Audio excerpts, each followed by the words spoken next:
సర్వప్రణం మంగళాచరణ చేసుకుని స్టార్ట్ చేద్దాం. ఓం అజ్ఞానతిమిరాంధస్య జ్ఞానాంజనాశలాకయా చక్షురున్మిళితం యేన తస్మై శ్రీ గురవే నమః. శ్రీ చైతన్య మనోభీష్టం స్థాపితం యేన భూతలే స్వయం రూప కదా మహ్యం దదాతి స్వపదాంతికం. వందేహం శ్రీగురో శ్రీయుతపదకమలం శ్రీగురూన్ వైష్ణవాంశ్చ శ్రీరూపం సాగరజాతాం సహగణ రఘునాథాన్వితం తం సజీవం సాద్వైతం సావధూతం పరిజన సహితం కృష్ణ చైతన్య దేవం శ్రీరాధా కృష్ణ పాదాన్ సహగణ లలితా శ్రీ విశాఖాన్వితాంశ్చ. హే కృష్ణ కరుణా సింధో దీనబంధో జగత్పతే గోపేశ గోపికా కాంత రాధా కాంత నమోస్తుతే. తప్త కాంచన గౌరాంగి రాధే వృందావనేశ్వరి వృషభానుసుతే దేవి ప్రణమామి హరిప్రిये. वाञ्छाकल्पतरुभ्यश्च कृपा सिन्धुभ्यैव च पतितानां पावनेभ्यो वैष्णवेभ्यो नमो नमः. जय श्री कृष्ण चैतन्य प्रभु नित्यानंद श्री अद्वैत गदाधर श्रीवासादि गौर भक्तवृंद. नमो विष्णुपादाय कृष्णप्रेष्ठाय भूतले श्रीमते भक्तिवेदांत स्वामिनिति नामिने. नमस्ते सारस्वते देवे गौरवाणी प्रचारिणे निर्विशेष शून्यवादी पाश्चात्य देशतारिणे.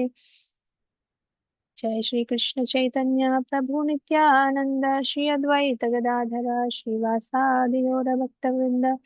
हरे कृष्णा कृष्णा कृष्णा हरे हरे हरे राम राम राम हरे हरे. जय जय श्री चैतन्य जय नित्यानंद जय अद्वैत चंद्र जय गौर भक्त वृंद. जय जय श्री चैतन्य जय नित्यानंद जय अद्वैत चंद्र जय गौर भक्त वृंद. जय जय श्री चैतन्य जय नित्यानंद जय अद्वैत चंद्र जय गौर भक्त वृंद. ओम नमो भगवते वासुदेवाय. ओम नमो भगवते वासुदेवाय. ओम नमो भगवते वासुदेवाय. नारायणं नमस्कृत्यं नरं चैव नरोत्तमं देवीं सरस्वतीं व्यासं ततो जयमुदीरयेत्. अष्टप्रायेषु भद्रेषु नित्यं भागवत सेवया भगवती उत्तमश्लोके भक्तिर्भवति नैष्टिकी. कृष्णाय वासुदेवाय देवकी नन्दनाय च नन्दगोपकुमाराय गोविन्दाय नमो नमः. मुखं करोति वाचालं पङ्गुं लङ्घयते गिरिं यत्कृपातमहं वन्दे श्रीगुरुं दीनतारणं परमानन्दमाधवं श्रीचैतन्येश्वरं. श्री श्री राधा मदन मोहन की जय. श्री श्री गौर निताई की जय. श्री श्री श्री जगन्नाथ बलराम सुभद्रा महेश दर्शन की जय. जगत गुरु पतित पावन शील प्रभुपाद की जय. नंद कोटि वैष्णव वृंद की जय. श्रीमद् भगवद गीता की जय. गौर प्रेमानंद की जय. Thank you so much, Mataji and Prabhuji, for joining today's session. Thank you. Hare Krishna. Hare Krishna Mataji దండవాద ప్రణాం. Hare Krishna దండవత్ ప్రణాం. ఏ హరే శ్లోకం వరకు అయింది? మనకి 11th చాప్టర్ 32 వరకు అయింది. 32 వరకు అయింది. ఓకే, అయితే మనం ఈరోజు ఆ, పండగ కాబట్టి చాలా మంది జాయిన్ అవ్వలేదు కాబట్టి మనం ఒక ఇంపార్టెంట్ లక్షణం గురించి తెలుసుకుందాం. అంటే మనకి ఆధ్యాత్మిక సాధనలో అత్యంత ముఖ్యమైన ఒక గుణం ఉంటుంది. అది ఎవరైనా చెప్పగలరా? ఆధ్యాత్మిక భక్తి. పురోగతి చెందాలంటే, మనం స్పిరిచువల్ ప్రోగ్రెస్ అవ్వాలంటే ఒక లక్షణం ఉండకూడదు. మనకి కృష్ణ కూడా చాలా సార్లు చెప్తూ ఉంటారు. 9.1 లో కూడా చెప్పారు. ఏంటది? అహంకారం ఉండకూడదు. అతడి కాదు, అహంకారం కాదు, అసూయ. అసూయ, jealousy. అసూయ లేకపోవడం అన్నమాట. నాన్ ఎన్వియస్నెస్ అనేది చాలా ఇంపార్టెంట్ లక్షణం మనకి స్పిరిచువల్ ప్రోగ్రెస్ అవ్వాలంటే. సో ఈ రోజు మనం దాని గురించి డిస్కస్ చేసుకుందాము. అయితే ఈ భౌతిక ప్రపంచంలో అసూయ లేకుండా ఉండడం చాలా కష్టము. కానీ మనకి స్పిరిచువల్ గా ప్రోగ్రెస్ అవ్వాలంటే అది చాలా ఇంపార్టెంట్ విషయం అన్నమాట, అసూయ లేకుండా ఉండడం అనేది. జనరల్ గా మనకి కొంతమంది ఒకళ్ళ మీద ఒకళ్ళు అసూయతో చాలా చాలా ఎక్కువ అసూయ ఉంటుంది, కొంతమందికి కొంచెం ఉంటుంది, కొంతమందికి సగం ఉంటుంది, కొంతమందికి చాలా కొంచెం ఉంటుంది. అలా అసూయ అయితే లేకుండా ఉండదు. అయితే అసూయ మన ఆధ్యాత్మిక పురోగతిని అడ్డుకుంటదంట. అందుకని మనం బద్ధజీవులం కాబట్టి ప్రతి బద్ధజీవి హృదయంలో కొద్దిగా అయినా ఎక్కువైనా ఎంతో కొంత అసూయ అనేది ఉంటుందంట.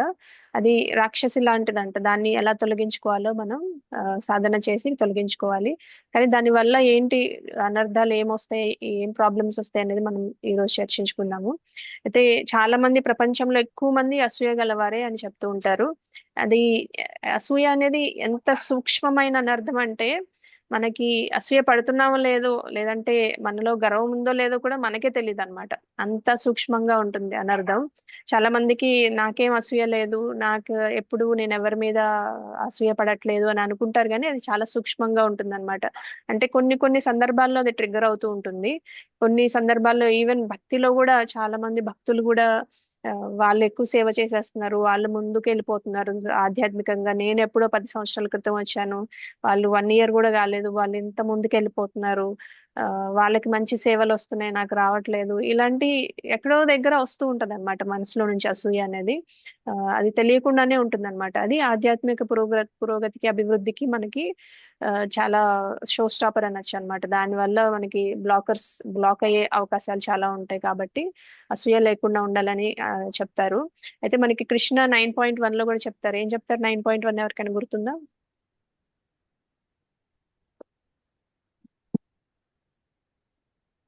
లేదా? ఓకే.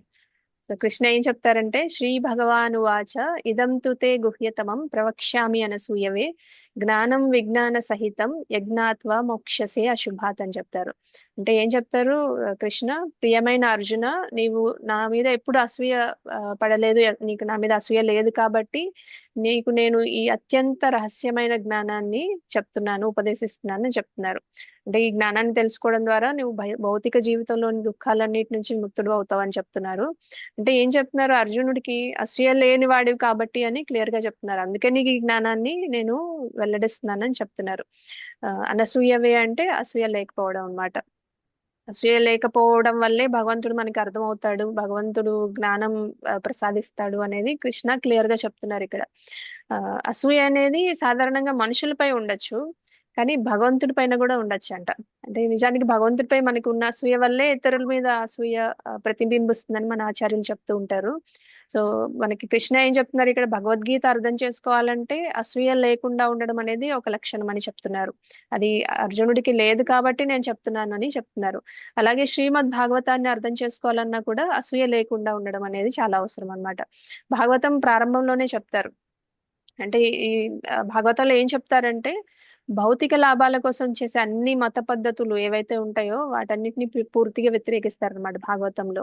అంటే మనకి వేదాల్లో రాసిన మత పద్ధతులు ఏవైతే ఉంటాయో, ఇది చేస్తే అది వస్తుంది, అది చేస్తే ఇది వస్తుంది అనేది, అవన్నిటిని వ్యతిరేకిస్తారనమాట. భక్తి మాత్రమే గ్లోరిఫై చేస్తారు ఎక్కువగా.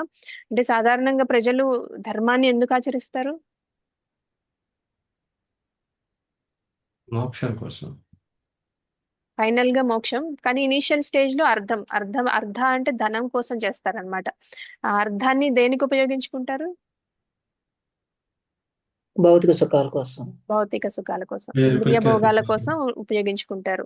అయితే వాళ్ళకి ఇంద్రియ భోగాల మీద బాగా విసుకొచ్చింది అనుకోండి, మోక్షం కోసం ప్రయత్నిస్తారనమాట. అంటే ధర్మాన్ని ఆచరించేది అర్థ కోసం, అర్థాన్ని కామం కోసం ఉపయోగించుకుంటారు. కామంలో ఎక్కువ రోజులు వాళ్ళకి ఆ ఇంద్రియ భోగాలు అనుభవించి విసుకొస్తే గనక మోక్షం కోసం చూస్తారనమాట. ఈ మోక్షం కూడా ఎలా ఉంటుందంటే వాళ్ళకి భగవంతుల్లో లీనమైపోవాలి అనే ఆ మోక్షం కోసం చూస్తారనమాట. అసలు మోక్షం అంటే ఏంటి, ముక్తి అంటే ఏంటి అసలు?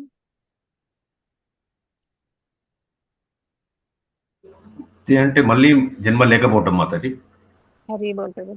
అంటే జన్మ మృత్యు చక్రం నుంచి బయటపడిపోవడం అన్నమాట. అంటే దాని నుంచి బయటపడటాన్ని ముక్తి అంటారనమాట.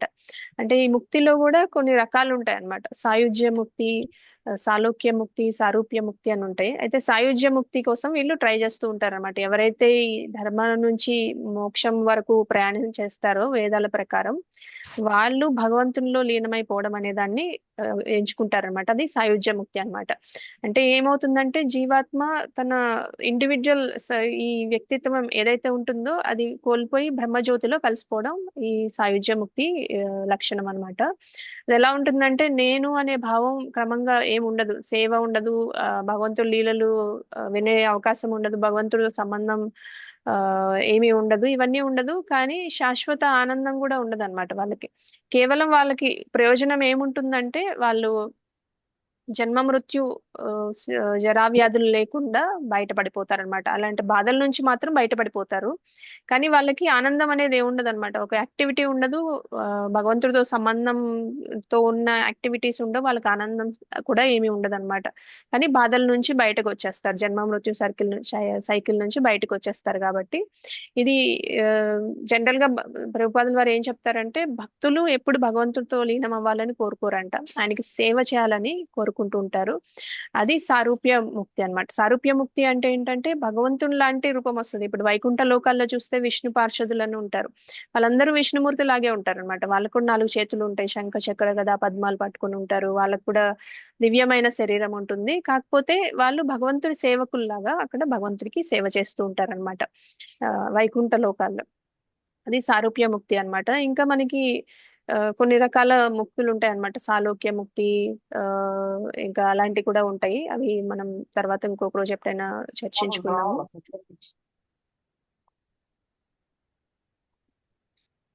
ఎవరైతే మాట్లాడట్లేదు వాళ్ళు మీట్లో ఉన్నారు.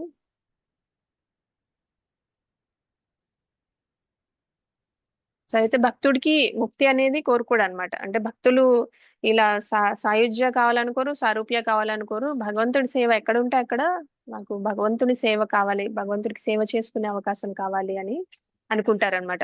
అయితే మన శాస్త్రాలు ఏం చెప్తున్నాయంటే ధర్మాన్ని ఆచరించాల్సింది కేవలం భగవంతుణ్ణి ప్రేమించడం కోసమే. అంటే ధర్మ సారాంశం భగవంతుడి సేవ చేసుకోవడం, భగవంతుడి సేవలో ఆనందాన్ని పొందడం అన్నమాట. అది ప్రతి జీవికి పరమ కర్తవ్యం అని కూడా మనకి చెప్తారనమాట. అంటే ప్రతిఫలం ఆశించకుండా భగవంతుని భక్తి చేయడం అన్నమాట. అంటే భాగవతంలో కూడా అదే చెప్తారు మనకి, హైతుకి అప్రతిహత భక్తి చేయాలని చెప్తారనమాట. ఆరున్నిటిని అంటే అసూయ లేని శుద్ధ హృదయంతో భగవంతుడికి సేవ చేసే వాళ్ళని హైతుకి అప్రతిహత భక్తి అని అంటారనమాట. వాళ్ళకి అసూయ అనేది కొంచెం కూడా అణువైనా ఉండదని చెప్తారనమాట. ఎంత మేరకు అసూయ లేకుండా ఉంటుందో అంత మేరకు మనకి భగవద్గీత అయినా భాగవతం అయినా అర్థమవుతాయి అని చెప్తారనమాట.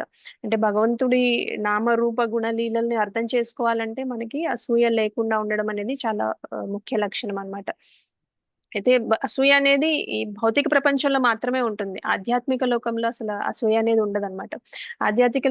ఆధ్యాత్మిక లోకం అంటే మనకి ఇప్పుడు వైకుంఠ లోకం చూసుకున్నాం అనుకోండి, అక్కడ శ్రీ విష్ణువు ఆయన నిత్య పార్షదులతో నివసిస్తారని అనుకున్నాం కదా.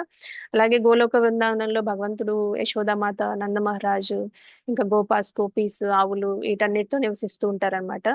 అయితే ఈ భౌతిక లోకం అనిత్యమైనది, అశాశ్వతమైనది, దుఃఖాలేమ శాశ్వతం అని చెప్తారు కదా. దుఃఖాలతో నిండిపోయి ఉంటుంది, చాలా కష్టాలతో నిండిపోయి ఉంటుంది. కానీ ఆధ్యాత్మిక లోకంలో అవన్నీ మనకి అసూయ వల్ల ప్రాబ్లమ్స్ వస్తాయి అన్నమాట. ఆధ్యాత్మిక లోకంలో అసూయ అనే భావమే ఉండదన్నమాట.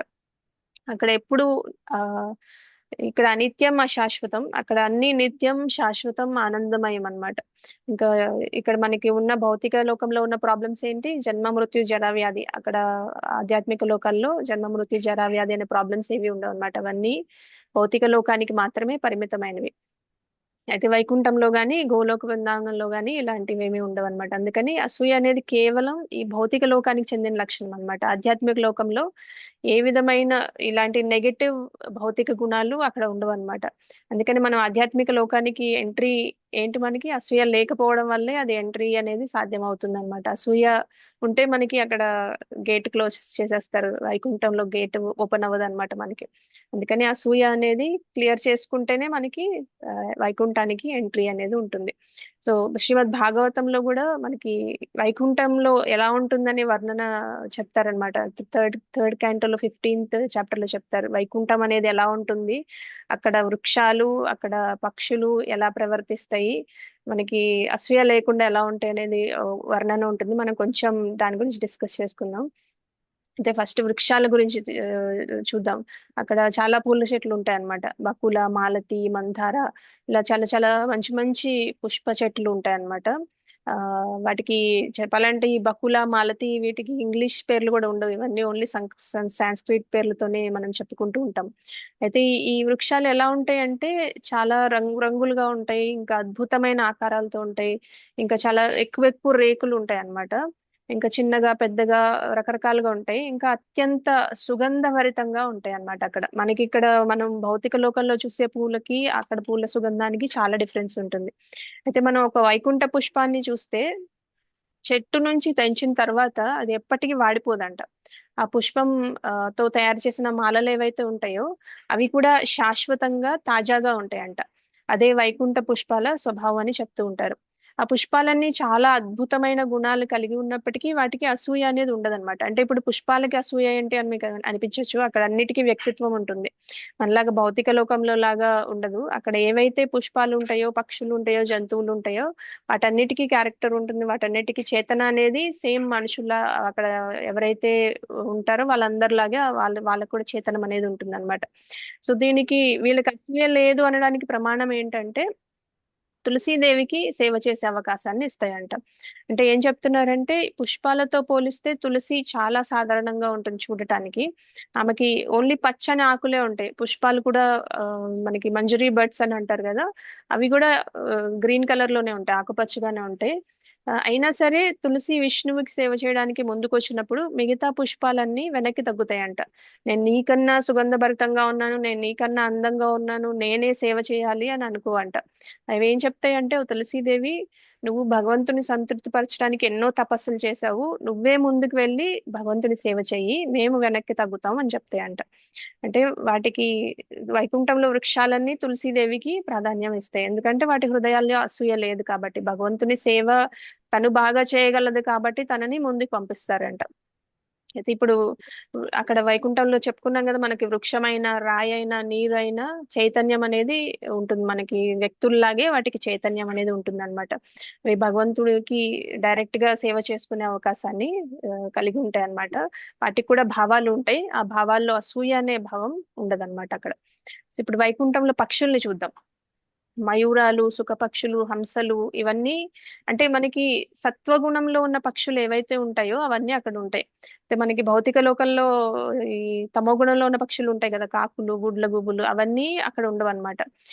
ఈ ఈ పక్షులు ఏవైతే సత్వగుణంలో ఉంటాయో అవి మాత్రమే వైకుంఠంలో ఉంటాయి. ఇవి కూడా చాలా అందంగా ఉంటాయి, రకరకాల రంగుల్లో ఉంటాయి, మధురమైన శబ్దాలు చేస్తూ ఉంటాయి అన్నమాట ఈ పక్షులన్నీ. కానీ ఒక చిన్న తుమ్మెద వచ్చింది అనుకోండి, తుమ్మెద వచ్చి చక్కగా భగవంతుడి నామస్మరణ చేస్తుంటే హరే కృష్ణ హరే కృష్ణ కృష్ణ కృష్ణ హరే హరే అని పాట పాడుకుంటూ వస్తే గనక మిగతా పక్షులన్నీ వెనక్కి తగ్గి దాన్ని ప్రోత్సహిస్తాయంట, తుమ్మెదనైనా సరే. తమ పాటల్ని తగ్గించి తుమ్మెదకి అవకాశం ఇస్తాయి అన్నమాట. అంటే వాళ్ళకి అసూయ అనేది ఉండదు అనేది ఇది ఒక ఉదాహరణ అన్నమాట. సో వైకుంఠంలో పోటీ ఉంటుంది, సేవ చేయాలనే పోటీ ఉంటుంది, కానీ అసూయ అనేది ఉండదు అనమాట. ఆ సేవ ఎప్పటికప్పుడు మెరుగుపరుచుకోవడానికి మాత్రమే ఆ పోటీ ఉంటుంది అనమాట. కానీ అసూయ అనేది ఉండదు. అంటే జనరల్ గా ఈ భౌతిక లోకంలో అసూయ అనేది ఎందుకు ఉంటుంది అసలు? మీకేమనిపిస్తుంది అసలు ఎందుకు అసూయ ఉంటది మనకి? కోరికల వల్ల ప్రభు మాతాజీ. రజోగుణం వల్ల మాతాజీ. రజోగుణం వల్ల ఉంటుంది. అంటే జనరల్కి అసూయ అనేది మన దగ్గర ఏదన్నా లేదు, పక్కన వాళ్ళ దగ్గర ఉంది అంటే అసూయ ఉంటుంది, అవునా కదా? అవును మాతాజీ. అంటే కొరత, ఆ కొరత ఉంటేనే మనకి ఏదో కావాలి, అది మన దగ్గర లేదు, పక్కింట్లో ఉంది కాబట్టి మనకి ఎవరైనా పక్కన వాళ్ళ దగ్గర లేదంటే రిలేటివ్స్ దగ్గర వేరే వాళ్ళ దగ్గర ఉందనుకోండి, మనకి అది అసూయ అనిపిస్తుంది. వాళ్ళ దగ్గర ఉంది మన దగ్గర లేదు, నాకు కూడా కావాలి అది అని అనిపిస్తుంది అనమాట. అది భౌతిక లోకంలో ఆ కొరత వల్ల మనకి అసూయ అనేది ఉంటుంది. అంటే మనకి కొన్ని ఉంటాయి, కొన్ని ఉండవు. ఓన్లీ లేని వాటి కోసం వేరే వాళ్ళకి ఎవరికైనా ఉంటే మనకి అసూయ అనేది జెలసీ అనేది వచ్చేస్తుంది అనమాట. కానీ ఆధ్యాత్మిక లోకంలో అసలు అవకాశమే ఉండదు, ఎందుకంటే ప్రతి వాళ్ళకి అన్ని సమృద్ధిగా ఉంటాయి అన్నమాట. ప్రతి భక్తుడికి సేవ చేసే అవకాశం ఉంటుంది, ప్రతి వాళ్ళకి అక్కడ కోరిందల్లా ఆ, ఉంటుంది. అక్కడ లేదు అనేది ఏది ఉండదు అనమాట. ఫర్ ఎగ్జాంపుల్ ఇప్పుడు వాళ్ళకి ఎదురుగా జామ చెట్టు ఉందనుకోండి, వాళ్ళకి అప్పుడు మామిడి పండు తినాలనిపిస్తే ఆ జామ చెట్టు కూడా మామిడి పండు ఇచ్చేస్తుందంట. సో అట్లా ఏది కావాలంటే అది దొరుకుతుంది అక్కడ. అక్కడ అసూయ చెందాల్సిన అవసరం కూడా ఏమీ ఉండదు అనమాట. వాళ్ళకి అసూయ ఉండదు ఒక లక్షణం, కానీ అక్కడ అసూయ పడాల్సిన అవసరం అక్కడ ఏది దేనికి కొరత ఉండదు కాబట్టి అసూయ అనే దానికి అసలు స్థానమే ఉండదు అనమాట ఆధ్యాత్మిక లోకంలో. సో మనకి ఇక్కడ భౌతిక లోకంలో మనకి అంత కొరత ఉంటుంది, కొన్ని ఉంటాయి కొన్ని ఉండవు కాబట్టి మన కర్మ ఫలితాలను బట్టి అవన్నీ వస్తూ ఉంటాయి కాబట్టి మనకి ఇక్కడ అసూయ చెందాల్సిన అవకాశం కూడా ఉంటుంది, అక్కడ అవకాశం అవసరం కూడా ఉండవు అనమాట. అయితే మనం ఈ భౌతిక లోకం నుంచి విడిచిపెట్టి వైకుంఠానికి వెళ్ళాలంటే మనం కూడా అసూయ లేకుండా ఉండే గుణాన్ని అభివృద్ధి చేసుకోవాలి. అది కూడా సాధన ద్వారానే సాధ్యమవుతుంది. అంటే ఇప్పుడు మనకి అసూయ అనేది ఎలా ఉంటుంది, అది ఎలా ఆ, పెద్ద పెద్ద వాళ్ళని కూడా అసూయ వల్ల వాళ్ళు ఎలా ఆ, ఘోరమైన పాపాలు చేస్తారు అనేది మనం కొన్ని ఉదాహరణలతో చూద్దాము. భాగవతంలో కొన్ని ఉదాహరణలు ఉన్నాయన్నమాట. చిత్రకేతు మహారాజ్ స్టోరీ విన్నారు కదా, గుర్తుందా? మనకి 6th cantoలో వస్తుంది భాగవతంలో. చిత్రకేతు మహారాజు ఆయన గొప్ప రాజు అన్నమాట. చాలా ప్రజల్ని బాగా చూసుకునే వాళ్ళు, ఇంకా ధర్మబద్ధంగా పరిపాలించే వాళ్ళు. అయితే ఆయనకి చాలా ఐశ్వర్యం ఉంటుంది, అంటే రాజ్యం, సంపద, శక్తి ఇవన్నీ ఉంటాయి, కానీ అతనికి జీవితంలో ఒక పెద్ద లోటు ఉంటది అనమాట. ఏంటంటే ఆయనకి సంతానం ఉండదు. అతను సంతానం కోసం ఫస్ట్ ఒక భార్య, 2, 3 అలా 1,00,000 మంది భార్యల్ని పెళ్లి చేసుకుంటారు. అయినా కూడా అతనికి ఒక్క సంతానం కూడా కలగదన్నమాట. అయితే ఆయనకి ఇంటర్నల్ గా అంతర్లీనంగా చాలా బాధగా ఉండేదన్నమాట. నా తర్వాత ఈ రాజ్యాన్ని ఎవరు పాలిస్తారు, ప్రజల్ని ఎవరు చూసుకుంటారు, వంశం ఎలా కొనసాగుతుంది, ఇలాంటి ప్రశ్నలతో చాలా బాధపడుతూ ఉండేవాళ్ళు అనమాట. ఎప్పుడు ఆలోచిస్తూ లోపల లోపల చాలా బాధగా ఉండేవాళ్ళు. బయటకు మాత్రం రాజైనా లోపల హృదయంలో ఎంత బాధ ఉంటుందంటే చెప్పడానికి వీల్లేదు, అంత బాధ ఉంటుందన్నమాట. అయితే ఒకరోజు వాళ్ళ రాజ్యానికి అంగీరముని వస్తారనమాట. అంగీరముని చిత్రకేతు మహారాజు రాజ్యానికి వచ్చినప్పుడు మహారాజు ఆయన ఎంతో మంచిగా గౌరవంగా స్వాగతిస్తారు, గౌరవ మర్యాదలతో అతిథి సత్కారాలన్నీ చేస్తారు. అంగీరమునికి అర్థమైపోతుంది ఈయన బయటికి ఇలా ఉన్నారు కానీ లోపల ఏదో బాధపడుతున్నారు, ఏదో మదనం ఉంది ఆయనకి అని గమనిస్తారు అనమాట. అతను అడుగుతారు అనమాట, ఓ రాజా, నువ్వు ఎందుకు ఇన్ని సౌకర్యాలు ఉన్నా ఎందుకు ఇంత బాధగా కనిపిస్తున్నావు, లోపల లోపల ఏదో మదన పడుతున్నావు, ఏంటి విషయం అని అడుగుతారు.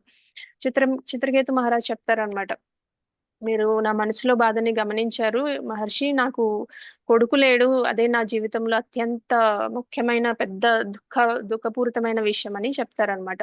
అయితే అంగీరముని కొంతసేపు ఆలోచించి అంటారంట, సరే అయితే నేను ఒక పని చేస్తాను, ఒక యజ్ఞం చేస్తాను, ఆ యజ్ఞ ఫలాన్ని నువ్వు మీ భార్యకి ఇవ్వు, దానివల్ల నీకు కొడుకు పుట్టే అవకాశం ఉంటుందని చెప్తారు. సరే అని అంగీరముని యజ్ఞం చేస్తారు. ఆ యజ్ఞ ప్రసాదాన్ని చిత్రకేతు మహారాజుకి ఇస్తారు. చిత్రకేతు మహారాజు ఏం చేస్తారంటే తన మొదటి భార్య కృతద్యుతికి ఇచ్చేస్తారనమాట దాన్ని. ఇంకా కొద్ది కాలంలో ఆమె గర్భవతి అవుతుంది. తర్వాత ఆమె ఒక అందమైన కుమారుణ్ణి ప్రసవిస్తుంది అనమాట. అయితే చిత్రకేతు మహారాజు ఆనందానికి అవధులు ఉండవు అనమాట. ఎన్నో సంవత్సరాల నుంచి తనకి ఆ ఎదురు చూస్తున్న కొడుకు లేడు అని అప్పటి నుంచి బాధపడుతున్నాడు కదా, ఇప్పుడు కొడుకు పుట్టేసరికి చాలా ఆనందంలో ఉంటాడు అనమాట. ఇంకా ఎక్కువ టైం కొడుకుతోనే స్పెండ్ చేస్తూ ఉంటాడు. జనరల్ గా కొడుకుతో స్పెండ్ చేస్తున్నాడంటే తల్లి కూడా అక్కడ దగ్గరే ఉంటుంది కదా, చిన్న బాబు కాబట్టి. సో ఎక్కువగా కృతద్యుతి దగ్గరే ఎక్కువ గడుపుతూ ఉంటాడు అనమాట. అయితే మిగతా భార్యలకి ఇది నచ్చదనమాట. వాళ్ళకి చాలా అసూయ వస్తుంది అనమాట. మాతో ఎంత బాగుండేవాడు రాజు, ఇప్పుడు మా దగ్గరికి రావట్లేదు, మమ్మల్ని పట్టించుకోవట్లేదు, ఆ ఈ ఒక్క భార్య, ఈ ఒక్క బిడ్డ ప్రేమేనా, మేమంతా ఏమయ్యాం అసలు, అది ఇదని వాళ్ళు చాలా బాధపడతారు అనమాట. ఆ బాధలో వాళ్ళకి అసూయ అనేది వాళ్ళ హృదయంలో మెల్లగా పెరిగిపోతూ ఉంటుంది అనమాట. వాళ్ళ అసూయ అంత బాగా పెరుగుతుందంటే వాళ్ళు ఆ ఒక రోజు అందరు కలిసి డిసైడ్ చేస్తారంట, ఆ బాబుని చంపేద్దాము, ఈ బాబు వల్లే మనకి ఈ పరిస్థితి వచ్చింది అనేసి. అయితే అంత అమాయకమైన చిన్న బాబుకి విషం పెట్టి చంపేస్తారనమాట. అంటే ఆ బిడ్డ ఎవరికి హాని చేయలేదు, కానీ వీళ్ళ అసూయ వల్ల ఆ బిడ్డకి, నిర్దోషి అయిన ఆ బిడ్డకి కూడా హాని అనేది జరిగిందనమాట. అంటే వాళ్ళకి హాని జరిగింది, ఆ బిడ్డకి కూడా హాని జరిగింది అనమాట. ఇక బిడ్డ చనిపోయిన విషయం తెలిసిన వెంటనే కృతజ్ఞతి బాగా ఆ, చాలా బాధపడుతుంది. చిత్రకేతు మహారాజు కూడా చాలా బాధపడతారు. ఇంకా ఆయన కుప్పకూలిపోతారు అనమాట. జీవితంలో మొట్టమొదటిసారి అన్ని కోల్పోయినట్టు అనిపిస్తుంది అనమాట ఆయనకి. అయితే అక్కడ నారదముని వస్తారనమాట. నారదముని, అంగిరముని ఇద్దరు వస్తారు అక్కడికి. ఆయన ఆయన ఎవరు చెప్పినా ఆయన శోకం తగ్గట్లేదు కాబట్టి అక్కడికి నారదముని వస్తారనమాట ఆయనకి ఆత్మజ్ఞానం ప్రసాదించడానికి. సో అంగిరముని ఇంకా నారదముని ఏం చేస్తారంటే ఆ బిడ్డ ఆత్మని తీసుకొస్తారు. కొన్ని క్షణాలు ఆ చిత్రకేతు మహారాజుతో మాట్లాడేలా చేస్తారనమాట. అయితే ఆత్మ అడుగుతుంది అనమాట, నువ్వు నా బిడ్డవి, మళ్ళా నువ్వు నా దగ్గరికి వచ్చేసి అని అడుగుతారనమాట చిత్రకేతు మహారాజు. అయితే ఆత్మ అడుగుతుంది అనమాట, నేను నీ కొడుకున అయితే నువ్వు నాకు ఏ జన్మలో తండ్రివి అని అడుగుతాడనమాట. ఆ కొడుకు అసలు ఏమి గుర్తుండవు కదా ఇంకా ఆత్మ అయిన తర్వాత. అంటే ప్రతి జన్మలో ఒక్కొక్క సంబంధం ఉంటుంది అనేది అప్పుడు చిత్రకేతు మహారాజ్కి అర్థమవుతుంది. మనందరం టెంపరీగా ఈ బాడీ తీసుకుంటాము, తర్వాత మళ్ళా వేరే బాడీ వస్తుంది, వేరే రిలేషన్స్ వస్తాయి. ఇవన్నీ మళ్ళా ఆయనకి ఆత్మజ్ఞానం అనేది మెల్లగా బోధపడుతుంది అనమాట. అంత బాధలో కూడా నారద మహాముని ఆ బాబుకి కొంచెంసేపు మాట్లాడే అవకాశం ఇవ్వడం వల్ల చిత్రకేతు మహారాజు ఆ బాధల నుంచి బయటపడతాడు. కానీ ఇక్కడ మనం తెలుసుకోవాల్సింది ఏంటంటే అసూయ అనేది ఎంత భయంకరంగా ఉంటుందంటే, మామూలుగా భార్యలందరూ చాలా మంచి వాళ్ళు, కానీ అసూయ వల్ల వాళ్ళు ఎలాంటి పాపాన్ని చేయడానికి కూడా వాళ్ళు వెనకాడలేదు. అసూయ అలాంటిది అనమాట. దానివల్ల ఎన్ని ఎన్ని పాపాలు చేయడానికి కూడా వెనకాడరు. ఎలాంటి పర్యవసానాలు వచ్చినా వాళ్ళు ఆలోచించరు. అసూయ అనేది అంత ఘోరంగా ఉంటుంది అనేది మనం దీని నుంచి నేర్చుకోవచ్చు. కాకపోతే మనకి నారద మహాముని దయ వల్ల చిత్రకేతు మహారాజ్కి ఆ సంఘటన జరిగిన తర్వాత, ఆ బాబు మాట్లాడిన తర్వాత ఆత్మజ్ఞానం అనేది మళ్ళా గుర్తుకొస్తుంది. ఆయన పూర్తిగా మారిపోతాడు. ఇంకా చక్కగా రాజ్యాన్ని వదిలిపెట్టి మంచిగా భక్తి మార్గంలో ప్రవేశిస్తాడు. అంటే ఫారెస్ట్ లోకి వెళ్ళిపోయి చక్కగా భక్తి అనేది చేసుకుంటారు. ఆయనకి వాసుదేవుడి అనుగ్రహం, దర్శనం కూడా అవుతాయి. తర్వాత శుద్ధ భక్తుడు అయిపోతాడు అనమాట ఆయన. అయితే మన అసూయ బుద్ధిని ఎలా నాశనం చేస్తుంది, అమాయకులకు కూడా అసూయ వల్ల హాని జరుగుతుంది అనేది మనం ఈ స్టోరీ నుంచి తెలుసుకోవచ్చు. అలాగే మనకి పృథు మహారాజ్ స్టోరీ కూడా ఉంటుంది అనమాట. ఒకటి పృథు మహారాజ్కి ఇంద్రుడికి మధ్యలో జరిగింది ఒకటి ఉంటుంది. అయితే ఇంద్రుడు అందరికి తెలుసు కదా, ఇంద్రుడు ఎవరు? దేవతలకి రాజు.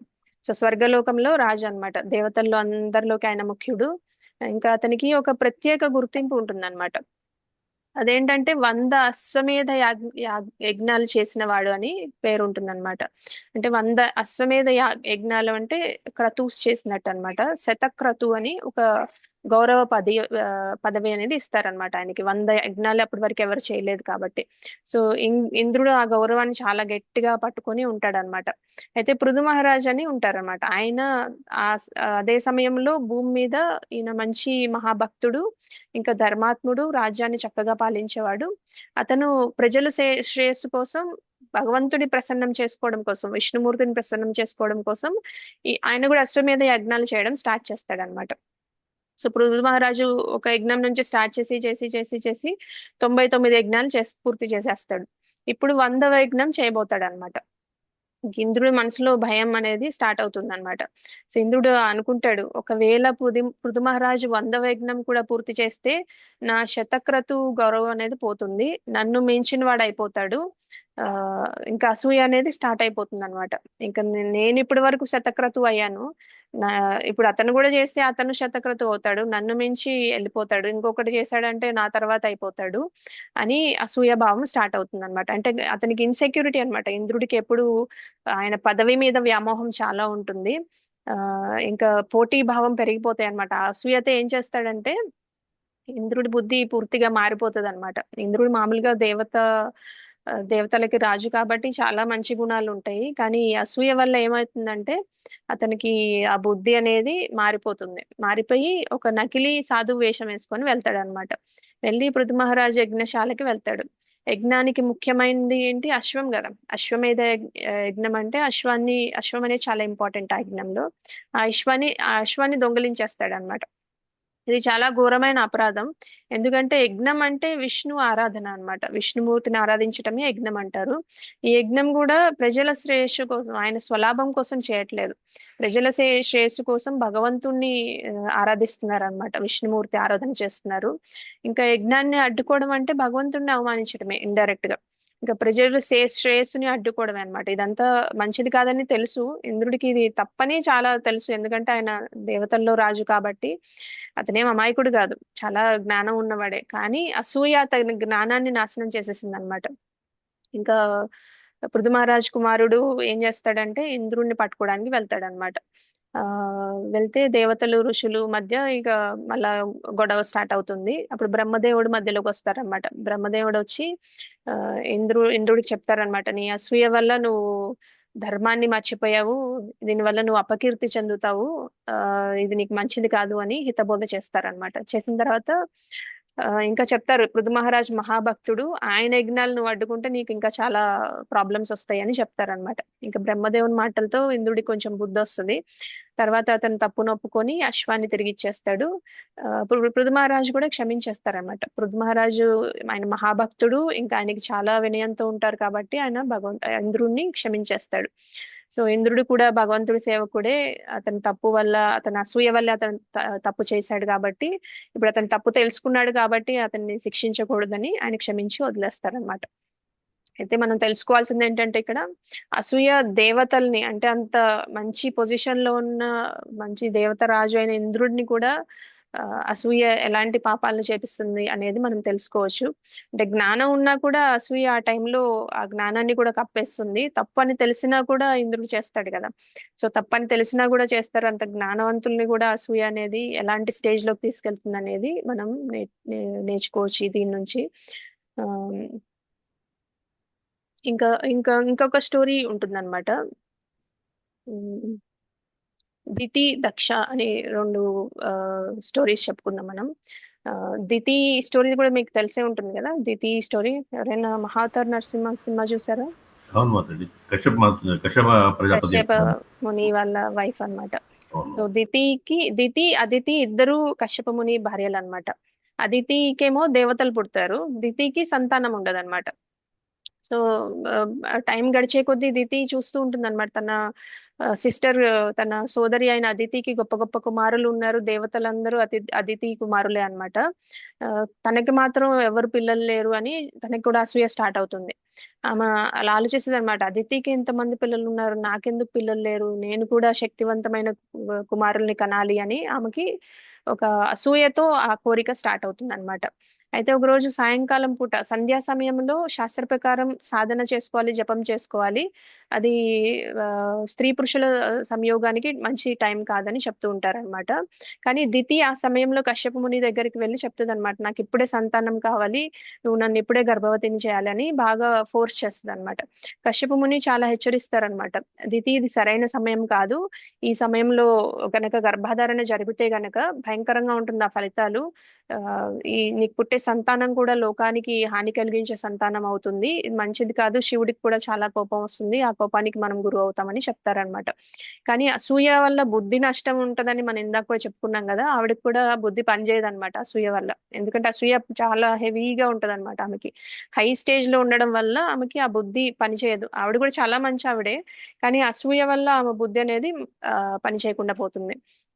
అయితే ఆమె వినదనమాట, ఆలోచించదు, నియమాలు అవన్నీ ఏం పట్టించుకోదు, నాకు పిల్లలు కావాలి అంటే కావాలి అని ఇక అది దాని మీద కూర్చుంటారనమాట ఆవిడ.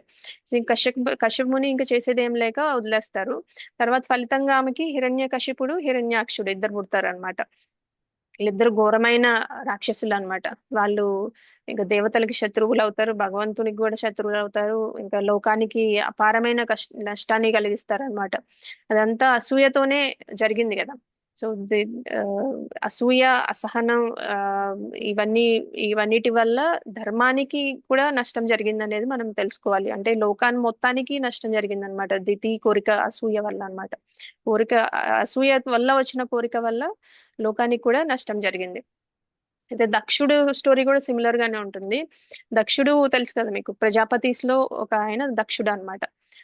అంటే ప్రజాపతిస్ అంటే బ్రహ్మదేవుని కుమారులు అంటారు వాళ్ళని. వాళ్ళకి గొప్ప స్థానం ఉంటుంది అనమాట. సో అయితే దక్షుడికి కూతురు ఉంటుంది అనమాట. ఏంటి దక్షుడి కూతురు పేరు? పార్వతి. పార్వతి. పార్వతి, సతీదేవి, పార్వతీదేవి. అయితే ఆమె శివుణ్ణి పెళ్లి చేసుకుంటుంది కదా. శివుడు అంటే మహాదేవుడు, పరమ వైష్ణవుడు, భగవంతునికి అత్యంత ప్రియమైన సేవకుడు. కానీ దక్షుడికి ఇది నచ్చలేదన్నమాట. దక్షుడికి ఆ ఆయన ఒక విషయం దగ్గర ఆయనకి నచ్చదన్నమాట. ఆయన అల్లుడు అన్నమాట దక్షుడు. శివుడు దక్షుడికి అల్లుడు. అయితే ఆయన ఒక రోజు ఏమవుతుందంటే యజ్ఞ సభలో అవమానం జరిగినట్టు ఫీల్ అవుతాడు అనమాట. అంటే ఒక గొప్ప యజ్ఞ సభ జరుగుతుంది, దాంట్లో బ్రహ్మ, ఋషులు, దేవతలు అందరు పాల్గొంటారనమాట. దక్షుడు ఆ సభలోకి వచ్చినప్పుడు అందరూ లేచి అతనికి నమస్కారం చేస్తారు, కానీ శివుడు లేవడా అనమాట. శివుడు ఎందుకు లేవడంటే ఆయన విష్ణు ధ్యానంలో లీనమై ఉంటాడు, ఆయన గమనించాడు అనమాట దక్షుడు వచ్చినట్టు. కానీ దక్షుడు ఏమనుకుంటాడు, ఇతను నా అల్లుడు నాకు నమస్కరించట్లేదు, ఇంతమంది బ్రహ్మతో సహా అందరూ నాకు లేచి నమస్కారం చేస్తే ఇతను నాకు లేవలేదు, అవమానం చేశాడు, నన్ను గౌరవించలేదు అని చాలా కోపం వస్తుంది అనమాట. ఆయనకి అసూయ. అంటే ఇతను నాకన్నా గొప్పవాడా ఏంటి, నేనే గొప్పవాడిని అనే అసూయతో ఈ యజ్ఞంలో నువ్వు భాగస్వామి అవడానికి వీల్లేదు, నువ్వు అర్హుడివి కాదు, నువ్వు చాలా భయంకరమైన అపరాధం చేశావు అని చెప్తారనమాట. తర్వాత దక్షుడు ఇంకో యజ్ఞం చేసినప్పుడు శివుడిని పిలవడు అనమాట, సతీదేవిని కూడా పిలవడు అనమాట. ఆ శివుడికి ఇవ్వాల్సిన యజ్ఞ భాగం కూడా ఏమి ఇవ్వడు అనమాట. కానీ సతీదేవి సరే తండ్రే కదా పిలవకపోయినా వెళ్దామని వెళ్తుంది.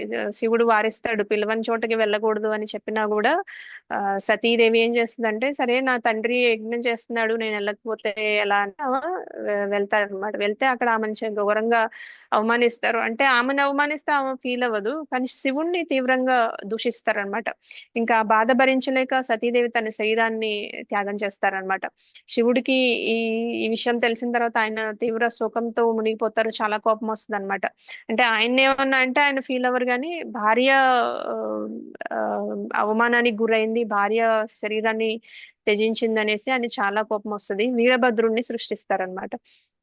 సో వీరభద్రుని సృష్టిస్తే ఆయన అక్కడికి వెళ్ళి యజ్ఞాన్ని ధ్వంసం చేసి దక్షుడి తలని నరికేస్తాడు. తర్వాత ఋషులందరూ ప్రార్థించడం వల్ల శివుడు దయ చూపిస్తాడు, దక్షుడికి మేకతల ఇచ్చి మళ్ళా పునర్జీవుణ్ణి చేస్తారనమాట. కానీ దక్షుడు గొప్ప పదవిలో ఉన్నాడు, కానీ అసూయ వల్ల తన తలని కూడా కోల్పోయాడు అనమాట. అంటే అసూయ స్వయం వినాశనం, పక్కన వాళ్ళని వినాశనం, లోక వినాశనం, ఇవన్నిటికీ కారణం అసూయ అని మనం ఈ స్టోరీస్ నుంచి తెలుసుకోవచ్చు. మనకి ఇంకా చాలా చాలా ఉంటాయి మనకి భాగవతంలో. శిశుపాలుడు గురించి విన్నారా? మాతాజీ. శిశుపాలుడు కూడా చిన్నప్పటి నుంచి అతని మనసులో ఒక విచిత్రమైన భావం ఉండేదన్నమాట. ఏంటంటే కృష్ణుడు ఎందుకు ఇంత గొప్పవాడు, అందరూ ఎందుకు అతన్నే పొగుడతారు అని ఒక అసూయ ఉండేదన్నమాట. కృష్ణుడి పేరు వింటేనే మండిపోయేవాడంట అతను శిశుపాలుడు. కృష్ణుడు ఏదైనా సాధించిన, ఎవరైనా కృష్ణుడిని ప్రశంసించిన, ఇంకా ఆయన హృదయంలో అసూయ భావం పెరిగిపోతూ ఉండేదన్నమాట. అయితే ఒక రోజు రాజసూయ యజ్ఞం చేస్తారు కదా, సభలో అందరూ వస్తారు, మహారాజులు, ఋషులు, బ్రాహ్మణులు అందరూ వచ్చిన తర్వాత అందరూ ఏమనుకుంటారంటే అగ్రపూజ ఎవరికి చేయాలి అనే ప్రశ్న వస్తుంది అనమాట. అలా వచ్చినప్పుడు అందరూ ఏకగ్రీవంగా భగవంతుడు శ్రీకృష్ణుడికి అగ్రపూజ అని చెప్తారనమాట. ఆ మాట వినగానే శిశుపాలుడికి ఇక మామూలుగానే ఆయన హృదయంలో అసూయ అనేది ఉంటుంది కదా, అది బయటకి పొంగిపోద్ది. ఆయన సభలోని వెంటనే లేచి కృష్ణుడిని దూషిస్తాడు, అవమానిస్తాడు, అసభ్యంగా మాట్లాడతాడు, ఇవన్నీ చేస్తాడు అనమాట. అందరూ నిశ్శబ్దంతో ఉంటారు. కృష్ణుడు కూడా చిరునవ్వుతో నిలబడతాడు, కానీ ఏం మాట్లాడరు అనమాట. ఎందుకంటే శిశుపాలుడి తల్లికి ఒక వరం ఇస్తారనమాట, శిశుపాలుడిని 100 తప్పులు వరకు క్షమిస్తాను అనేసి. ఆ కృష్ణుడు మాట ఇచ్చాడు కాబట్టి ఆయన ఏం మాట్లాడు. కానీ శిశుపాలుడు ఒక్కో అపరాధం పెరిగిపోయి 100 దాటిపోయినప్పుడు ఏం చేస్తారంటే 101వ అపరాధం జరిగినప్పుడు కృష్ణుడికి మౌనంగా ఉండలేడు అనమాట. సుదర్శన చక్రం వచ్చి శిశుపాలుడిని సంహరిస్తుంది అనమాట. అంటే అసూయ అనేది ఎలాంటి అపరాధాలకి హద్దు కూడా ఉండదన్నమాట. అంత హద్దు లేకుండా అపరిమితమైన అపరాధాలు చేయడానికి కూడా అసూయ కారణం అవుతుందని మన శిశుపాలుడి ఎగ్జాంపుల్ లో తెలుసుకోవచ్చు. ఇంకా మనకి ఫేమస్ ఎగ్జాంపుల్ దుర్యోధనుడు పాండవులపై ఎంత అసూయతో ఉంటాడు అనేది కూడా మనం ఒకసారి గుర్తు చేసుకుందాం. అందరూ ఒకే వంశానికి చెందిన వాళ్ళే, కానీ దుర్యోధనుడి మనసులో ఎప్పుడు అసూయ అనేది ఉంటుందన్నమాట. వాళ్ళకెందుకు రాజ్యాన్ని ఇవ్వాలి, నేను వాళ్ళకెందుకు కీర్తి ఇవ్వాలి, నేను ఎక్కువ అనే ఒక అసూయ భావం ఉండేదన్నమాట. వాళ్ళు వనవాసంలో ఉన్నా కూడా దుర్యోధనుడికి శాంతి లేదు, వాళ్ళు ఎన్నో కష్టాల్లో ఉన్నా కూడా ఆయన అసూయ అనేది తగ్గలేదు. ఆ ఇంకా వాళ్ళు సుఖంగా ఉండకూడదు అనే ఒక మాట ఉంటుంది, ఒక ప్రతిజ్ఞ ఉంటది అనమాట అతనికి మైండ్ లో. వాళ్ళు ఎలా ఎక్కడున్నా సుఖంగా ఉండకూడదని వాళ్ళని చేస్తూ ఉంటాడు, వాళ్ళని ఇబ్బంది పెడుతూ ఉంటాడు. ఇంకా అసూయ వల్లే వాళ్ళు ఎలాంటి ఘోర పాపాలు చేశారంటే, ద్రౌపది పతివ్రత స్త్రీని అవమానిస్తారు నిండు సభలో. ఇంకా భయంకరమైన కుట్రలు చేస్తారు. ఇంకా చివరికి కురుక్షేత్ర యుద్ధానికి కూడా కారణం ఆ అసూయ అన్నమాట. కానీ పాండవులు ఎప్పుడు ఓర్పుతో, ధర్మంతో, ఇంకా భగవంతుడి మీద నమ్మకంతో ఉంటారన్నమాట. దుర్యోధనుడు మాత్రం ఎప్పుడు గర్వంతో, అసూయతో, కోపంతో, అంటే తన బుద్ధిని కోల్పోతాడనమాట. చివరికి ఏం జరుగుతుంది, ఆ అసూయ వల్ల అతను తన 99 మంది సోదరుల్ని పోగొట్టుకుంటాడు, తన వంశాన్ని పోగొట్టుకుంటాడు, సొంతంగా తన జీవితాన్నే పోగొట్టుకుంటాడు. అంటే అసూయ చేతిలో తనని తన నాశనం చేసుకుంటాడు, వంశాన్ని కూడా నాశనం చేస్తాడు అనమాట. అంటే ఇతరుల శ్రేయస్సు చూడలేని మనస్సు ఉంటే గనక అది తన శ్రేయస్సునే నాశనం చేస్తుంది అనేది మనం దుర్యోధను నుంచి నేర్చుకోవచ్చు. అయితే ఇంకా చెప్పుకుంటే చాలా చాలా ఎగ్జాంపుల్స్ ఉంటాయి మనకి. కానీ మనకి బెస్ట్ ఎగ్జాంపుల్స్ లో ఇంద్రుడి ఎగ్జాంపుల్స్ ఎక్కువ తీసుకుంటూ ఉంటాం కదా. అయితే ఇంద్రుడు మనకి అసూయ వల్లే గోవర్ధన పూజని అడ్డుకుంటాడు కదా. ఆ బ్రజవాసిస్ని చాలా ఇబ్బంది పడతాడు, గోవర్ధన లీల జరగడానికి కూడా కారణం అవుతాడు. అయితే మనకి చాలా మందికి ఈ డౌట్ వస్తుందా, ఇంద్రుడు ఎందుకు ఎప్పుడు ఇలాంటి పిచ్చి పనులు చేసి సమస్యల్లో పడుతూ ఉంటాడు అని అనిపిస్తుందా? ఆయన పదవికి పోటీ పడతారని వస్తుంది మనకు. కరెక్ట్. అయితే ఇంద్రుడు చెడ్డవాడేం కాదనమాట.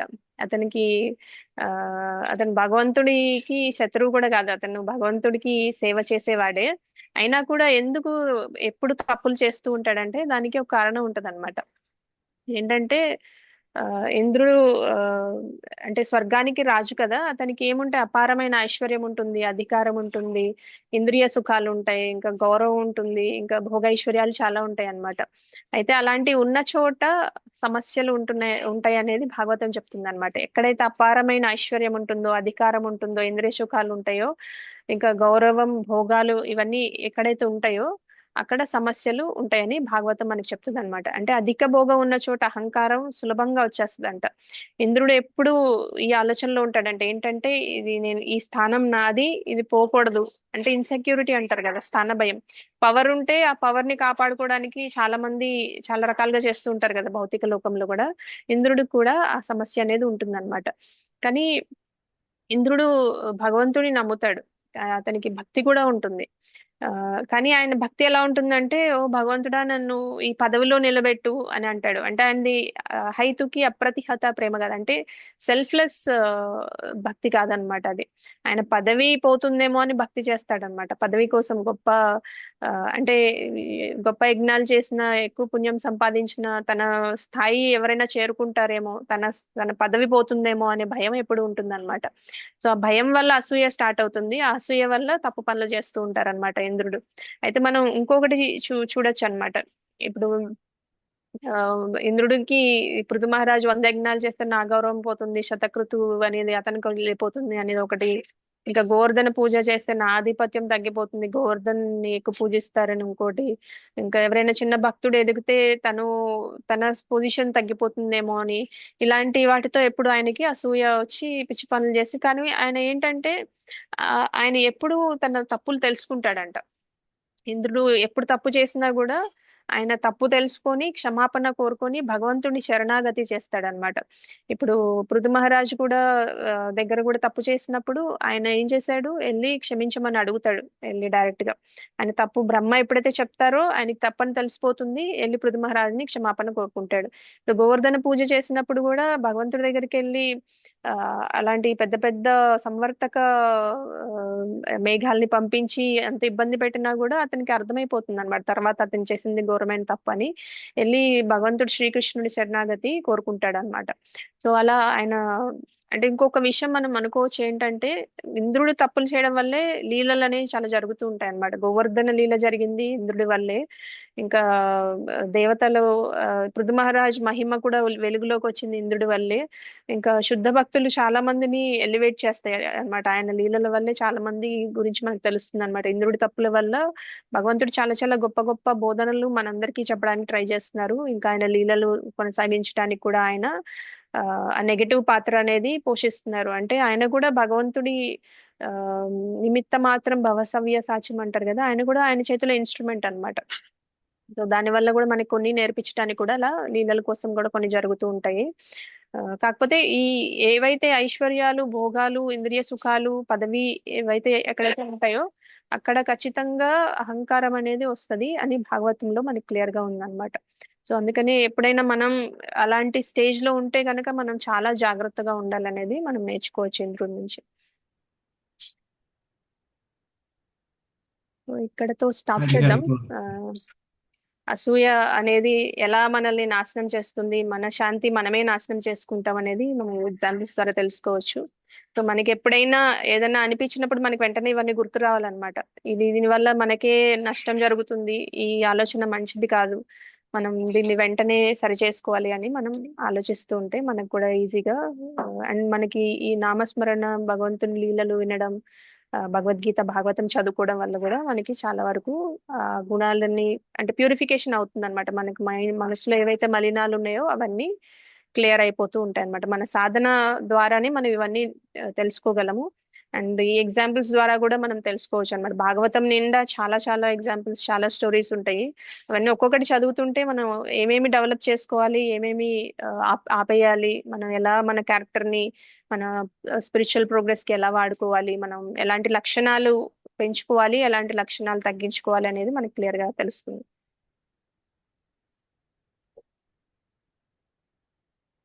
Thank you so much Mataji and Prabhuji. ఏమన్నా క్వశ్చన్స్ ఉంటే అడగండి. చక్కగా చెప్పారు మాతాజీ అన్ని విషయాలు. హరి బోల్ ప్రభు. హరే కృష్ణ మాతాజీ, చాలా చక్కగా చెప్పారు మాతాజీ. హరే కృష్ణ మాతాజీ, ధన్యవాదాలు. ఎన్నో జరుగుతున్న వాటికి లీల వెనకాల కారణం మెయిన్ అసూయ అనేది కూడా గ్రహించే స్థితిలో రావడం అనేది మనం పరిపక్వత చెందడం ఏమో అనిపిస్తూ ఉంటుంది. హరే కృష్ణ మాతాజీ. ఓకే, ఈరోజు పండగ కదా, మనం తొందరగానే క్లోజ్ చేద్దాం. అందరూ చక్కగా సెలబ్రేట్ చేసుకోండి. Happy Krishna conscious Sankranti. Thank you so much Mataji and Prabhuji. స్వాంఛా కల్పతరుభ్యశ్చ కృపా సింధుభ్యవ చ పతితానాం పావనేభ్యో వైష్ణవేభ్యో నమః. కోటి వైష్ణవులను की जय, श्रीमद् भगवद गीता की जय, श्रीमद् भागवतम की जय, श्रील प्रभुपाद की जय. హరే కృష్ణ మాతాజీ, ధన్యవాదాలు.